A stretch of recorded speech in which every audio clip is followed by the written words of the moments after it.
Okay, now that we have finished the first two steps of becoming the best kicker that we can be, which is conditioning and we have the right equipment, step number 3 is the technique of kicking. That's where we get down to the nitty-gritty. That's where we really learn what it takes to be a kicker. In order to be successful, however, we have to be able to hit the football in what we call the sweet spot. I've marked it with a piece of tape on this football. That is a sweet spot. It's about 1.5 inches below the center of the football and about 2 to 3 inches below the bottom of the football. If you hit the ball in this location every time, that football is going to go as far, as high, and as straight as you possibly can hit it with the strength that you have in your legs. So you got to work to hit the ball right there every time. That is the objective. Well, let's first start off with our approach. We're going to use a 1.5-step approach, and I'm going to show you that. But right now, I've got helping me here a former holder, but also a punter for the Green Bay Packers, Bill Renner. And Bill's going to hold the ball the way I like it. Now, many of you are going to want to change the position of the football when we put it down there for your holder. So what you want to do is you want to find the position the way you want the ball held for you. And that's going to be different for each kicker. A lot of soccer kickers like the ball slanted one way or the other. For me, I like the ball almost straight up and down because that's where I hit the sweet spot every time. So Bill, why don't you hold the ball for us?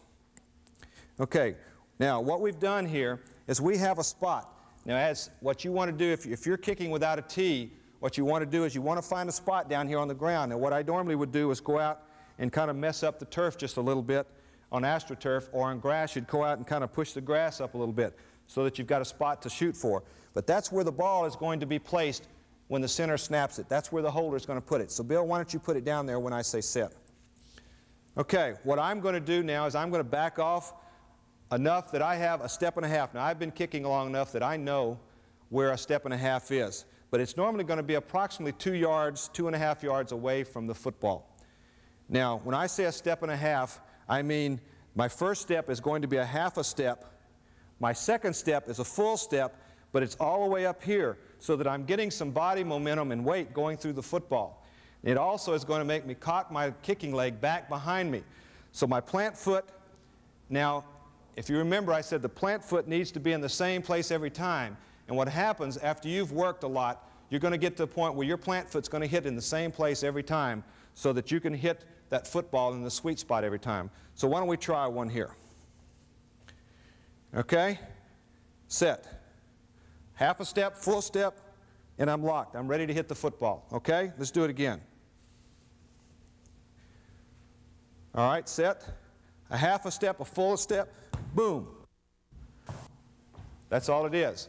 But you've got to lock the ankle up. Now, at the bottom of the kick, down here, for straight on, you have got to have your ankle locked up. When I say locked up, I mean locked up. Not down like this, but up, so that you can hit the ball on the toe of the shoe.